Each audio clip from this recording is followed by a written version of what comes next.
binabalot ni Bong. Yan, ang dami.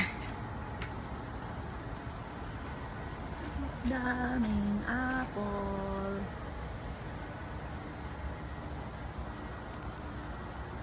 Binabalot niya. Ayan o. Dami. Sana lumaki siya ng maganda. Ito pa o. Yan o.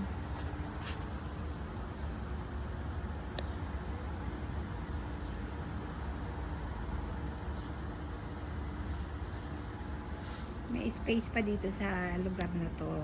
Pero walang may-ari nito. Kaya lang sa gilid namin.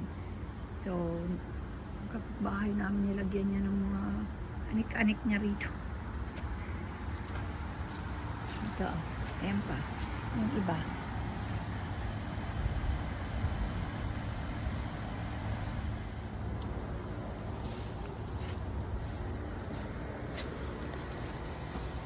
Ayan siya, ang dami. So, dito siya sa likod ng bahay. Ngayon, yung tinanim ni Timothy, ito na siya, oh.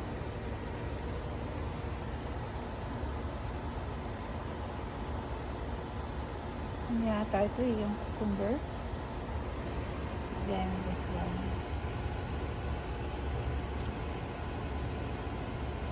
So, yung ano, meron na siyang ano, namumunga na yung aming kamatis.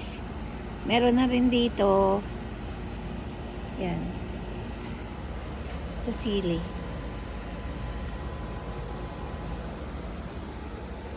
Napakaliit ng space namin sa likod.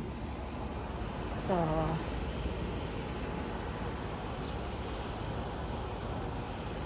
makakalibre kami ng apple for this season kasi marami. Sana maging maayos, pero yung iba may ganito siya, oh. Pero ito maganda naman.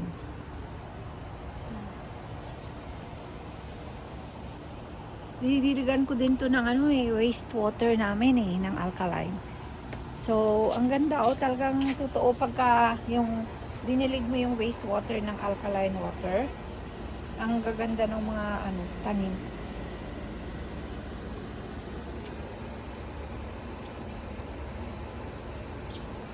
Daddy! Sino nagbukas ng pinto?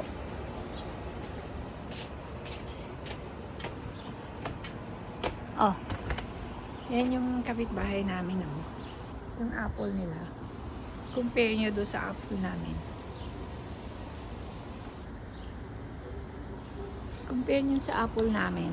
Di ba mayabong siya, tsaka ang dami niyang bunga. Dinidilaga namin siya ng wastewater namin.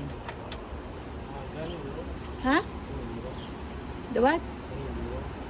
Needle. Noodle? Saan? Oh, doon sa loob.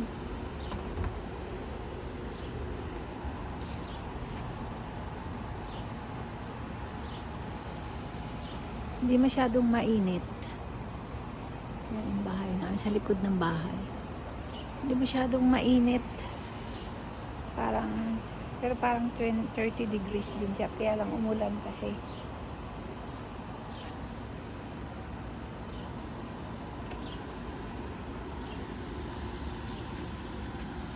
Yan yung bintana sa basement.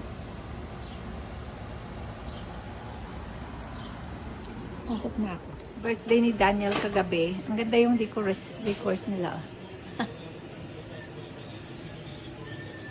Sila Charlotte nag-decorate niyan.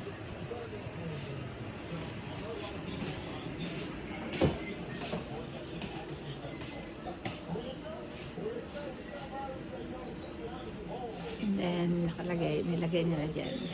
Happy birthday!